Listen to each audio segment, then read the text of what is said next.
सरकार ने 2030 के राष्ट्रमंडल खेल अहमदाबाद में कराने की सिफारिश की है। यह निर्णय अहमदाबाद के खेल बुनियादी ढांचे, शासन व्यवस्था और समग्र आयोजन क्षमता के आधार पर लिया गया है। यह सिफारिश 26 नवंबर 2025 को ग्लासगो में आयोजित होने वाली राष्ट्रमंडल खेल महासभा में प्रस्तुत की जाएगी, जहां 74 राष्ट्रों के प्रतिनिधि अंतिम निर्णय लेंगे। यदि 26 नवंबर को महासभा में अहमदाबाद की मेजबानी की सिफारिश को मंजूरी मिलती है तो यह भारत के लिए एक ऐतिहासिक अवसर होगा। यह आयोजन भारत की खेल संस्कृति को बढ़ावा देने और वैश्विक स्तर पर देश की छवि को सुदृढ़ करने में सहायक होगा। निसंदेह भारत ने विश्व स्तरीय खेल सुविधाओं और खिलाड़ी तैयार करके यह सम्मान अर्जित किया है और इसके पीछे खेलो इंडिया पहल की महत्वपूर्ण भूमिका है।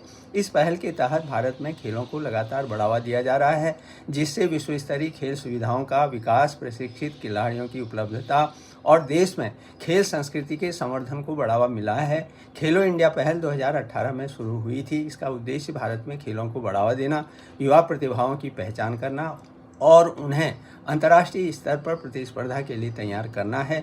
इस पहल ने खिलाड़ियों को प्रशिक्षण, छात्रवृत्ति और आर्थिक सहायता उपलब्ध कराई है। इस पहल के तहत राष्ट्रीय खेल प्रतिस्पर्धाओं जैसे खेलो इंडिया यूथ गेम्स और खेलो इंडिया यूनिवर्सिटी गेम्स का आयोजन किया जाता है।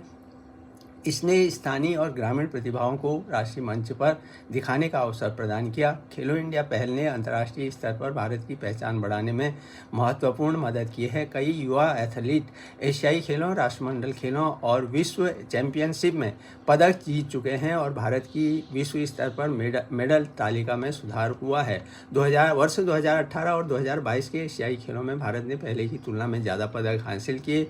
2018 राष्ट्रमंडल खेलों में भारत का प्रदर्शन पहले की तुलना में बेहतर रहा, विशेषकर टोक्यो 2020 और पेरिस 2024 ओलंपिक खेलों में।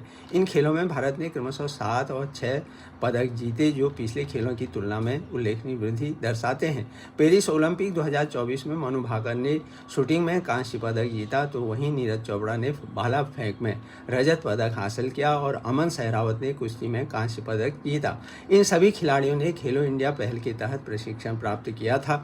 इस पहल ने विशेषकर कुश्ती, शूटिंग, बॉक्सिंग और एथलेटिक्स जैसे खेलों में भारतीय खिलाड़ियों की प्रतिस्पर्धात्मक क्षमता बढ़ाई है।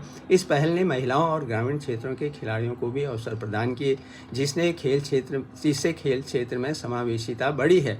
कुल मिलाकर खेलो इंडिया पहल ने भारत के खेल पारिस्थितिकी तंत्र को मजबूत किया और उसी का शुभ परिणाम है कि आज भारत 2030 राष्ट्रमंडल खेलों की मेजबानी के लिए तैयार है और उम्मीद की जाती है कि उसे यह मंजूरी मिल ही जाएगी।